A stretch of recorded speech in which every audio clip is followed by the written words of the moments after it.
तो यहाँ पे रेस्पिरेटरी सिस्टम पूछा है, तो रेस्पिरेटरी सिस्टम पूछा है तो बहुत डिटेल में नहीं जाएंगे, आपको बताने की जरूरत नहीं है कि अल्वियोलाई में क्या फीचर्स होने चाहिए। This is just for your understanding, मैं बता रही हूँ अल्वियोलाई में क्या होता है।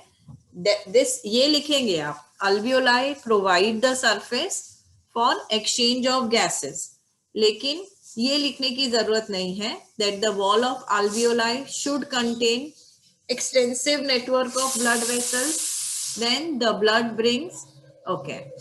अब यहाँ पे आप क्या लिखेंगे, देखो 4 मार्क्स के क्वेश्चन में जैसे मैंने आपको बताया कि 2 मार्क्स का तो आपका डायग्राम हो गया, बाकी 2 मार्क्स में आप क्या लिखेंगे, you will just say that human respiratory system helps in inhaling and exhaling air, where the air passes through the nostrils.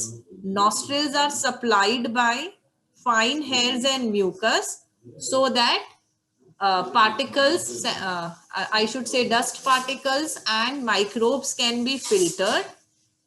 फिर आप लिखेंगे from nostrils the air passes to, कहां पर जाता है एयर, डायग्राम देख के वहां से ही आपको पता चल जाएगा।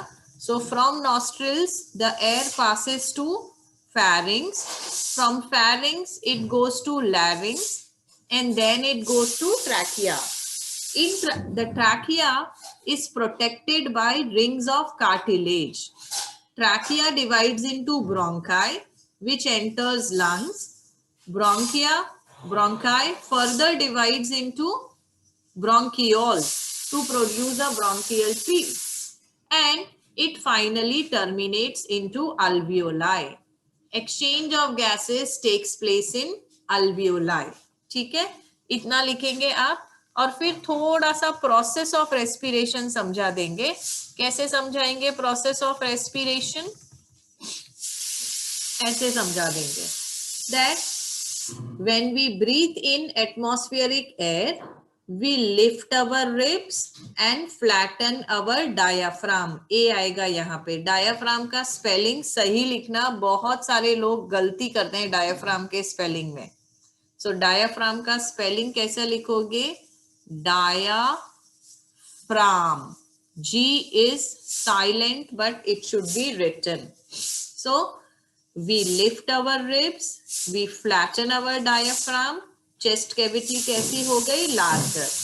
जब चेस्ट कैविटी लार्जर होगी, air from atmosphere enters in the lungs and it fills alveoli. Alveoli से ये एयर कहाँ जाएगा, because alveoli are supplied with blood vessels, air goes to, where does air go, air goes to, just a minute. So because alveoli is supplied with blood vessels, oxygen rich air goes into the blood. Okay, अब the same blood is bringing carbon dioxide from rest of the body. दो चीजें करनी है हमको, air inhale करना है, oxygen inhale करना है और कार्बन डाइऑक्साइड एक्सहेल करना है। सो वो जो कार्बन डाइऑक्साइड है that is released into alveoli. तो अब क्या होगा, the air that has the carbon dioxide that is there in the alveoli should go out through exhalation. उसके लिए क्या होगा, सब कुछ उल्टा करेंगे, the ribs will go down, the diaphragm will again become arched and the volume of chest cavity becomes smaller. So what happened, the air goes outside the lungs along with carbon dioxide. अब एक चीज आप ध्यान रखेंगे, that during breathing oxygen is absorbed, CO2 is released, but lungs में हमेशा certain amount of air होता है, एकदम खाली नहीं हो जाते हैं lungs. So there is some amount of air which always remains in the lungs, जिसको हम बोलते हैं रेसिडियल वॉल्यूम। कितना होता है ये residual volume, it is 500 ml। आधा लीटर जितनी एयर हमेशा आपके लंग्स में रहती है ताकि आपके लंग्स कोलैप्स ना हो जाए, और दूसरा ताकि इनफ टाइम मिले ऑक्सीजन एब्जॉर्प्शन के लिए. So the exchange is continuously taking place. Okay, again I will clear कि कितनी चीजें आपको लिखनी है. 4 मार्क्स में क्या लिखना और क्या नहीं लिखना. Excuse me. तो डायग्राम फॉर श्योर आपको बनाना है 4 मार्क्स का. रेस्पिरेटरी सिस्टम के पार्ट समझा देने, एयर कहां से कहां जा रहा है, एंटर्स द नेजल पैसेज. आप चाहो तो एक फ्लो चार्ट भी बना दो. सो एयर कहां से कहां गया, फिर से देखो. Enters the nasal passage, then it goes to, यहाँ पे जाएगा ट्रैकिया पे. The air can also enter through mouth cavity.